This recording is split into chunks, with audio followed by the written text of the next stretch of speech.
Beloved seekers, fellow travelers on this infinite journey of awakening, we gather here to cast our gaze upward and inward, to pierce the veil that shrouds the mystery of our existence. We stand before the vast silent cathedral of the universe, asking the eternal questions: what are we? From whence do we come? And of what is this reality composed? This revelation before us invites us to humble our pride. It reminds us that while we yearn to grasp the ultimate origin of things, God does not yet allow every secret to be unveiled. We are told that the veil is lifted only as we purify ourselves. To comprehend the ineffable, we require faculties that lie dormant, waiting for our spiritual maturity to awaken them. Science is our noble lantern in the dark, given for our advancement. Yet, where the lantern's light fades, the divine revelation begins. We are assured that when God deems it useful, that which science cannot detect, the hidden, the ethereal, will be revealed to us. The Universal Trinity. Let us then contemplate the architecture of existence. The spirits teach of a Universal Trinity.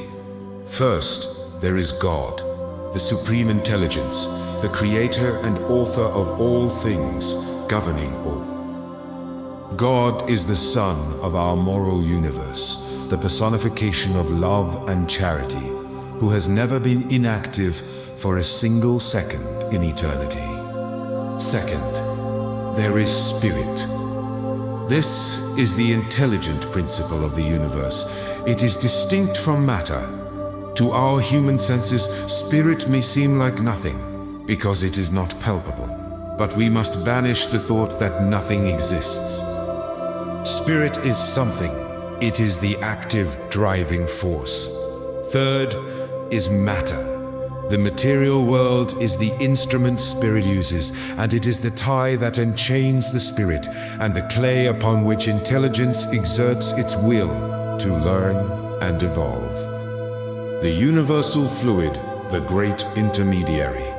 But this, my friends, is where the philosophy becomes truly magnificent and anticipates the bleeding edge of our modern physics in life. This revelation reveals that matter is too dense for spirit to manipulate directly. There exists a necessary intermediary, the universal fluid. This fluid is the primitive elementary matter of the cosmos. It fills all of space. There is no such thing as a true void. What we perceive as empty space is actually teeming with this subtle, undetectable matter. Modern science, it echoes this truth. Quantum field theory, it tells us that a vacuum ain't empty.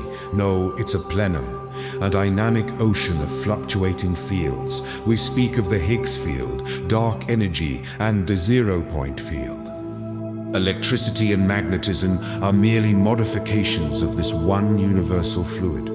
Just as ice, water, and steam are states of the same substance, the gross matter we touch and the subtle energies we feel are variations of one primitive cosmic element.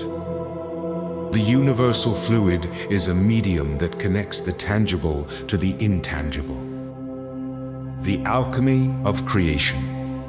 Consider the air we breathe, the water we drink, the very bodies we inhabit. We tend to think of oxygen, hydrogen, nitrogen, and carbon as distinct fundamental blocks.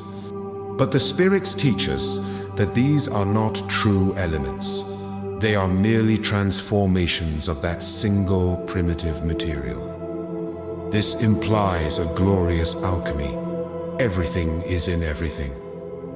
The same elementary matter creates the poisonous and the wholesome, the transparent and the opaque.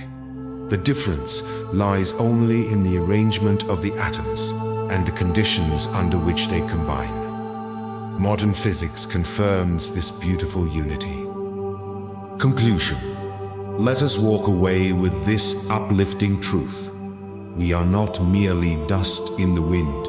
We are intelligent spirits, children of God, momentarily using this instrument of matter to learn, to grow, and to act. The universe is not a chaotic scattering of disconnected parts. It is a cohesive, fluidic whole, governed by wisdom and animated by love. We are never truly alone, for the vastness of space is full, teeming with creative fluid, radiant with the presence of God, and alive with spirit. As we strive to understand these mysteries, let us remember that ultimate knowledge comes not solely from the mind, but from the purification of the heart.